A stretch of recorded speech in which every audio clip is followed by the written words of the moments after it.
right here. Boots. Now this. Boots, come here. Boots, come here. Boots, come here. Well, we could always start the. Boots, please. They could always start the winning lead, I guess.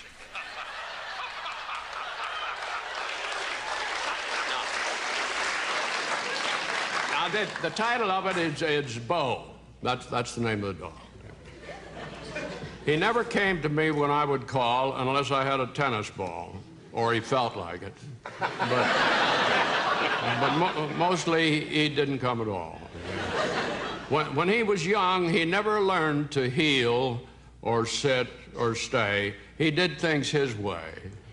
Discipline was not his bag, but when you were with him, things sure didn't drag. He'd dig up a rose bush just to spite me, and when I'd grab him, he'd turn and bite me. He bit lots of folks from day to day. The delivery boy was his favorite prey. The gas man wouldn't read our meter. He said we owned a real man-eater. He set the house on fire, but the story's long to tell. Suffice to say that he survived and the house survived as well. And on evening walks, and Gloria took him, he was always first out the door. The old one and I brought up the rear because our bones were sore. And he'd charge up the street with Mom hanging on. What a beautiful pair they were. And if it was still light and the tourists were out, they created a bit of a stir. But every once in a while, he'd stop in his tracks and with a frown on his face, look around. It was just to make sure that the old one was there to follow him where he was bound. We're early to bedders in our house. I guess I'm the first to retire. And as I'd leave the room, he'd look at me and get up from his place by the fire. He knew where the tennis balls were upstairs, and I'd give him one for a while, and he'd push it under the bed with his nose, and I'd dig it out with a smile.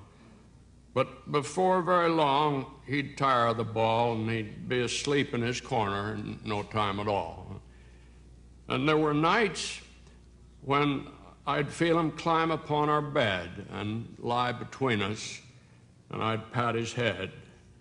And there were nights when I'd feel this stare, and I'd wake up and he'd be sitting there, and I'd reach out to stroke his hair, and sometimes I'd feel him sigh, and I think I know the reason why. He'd wake up at night and he would have this fear of the dark, of life, of lots of things, and he'd be glad to have me near. And now he's dead. And there are nights when I think I feel him climb upon our bed and lie between us, and I pat his head. And there are nights when I think I feel that stare, and I reach out my hand to stroke his hair, and he's not there. Oh, how I wish that wasn't so. I'll always love a dog named Bo.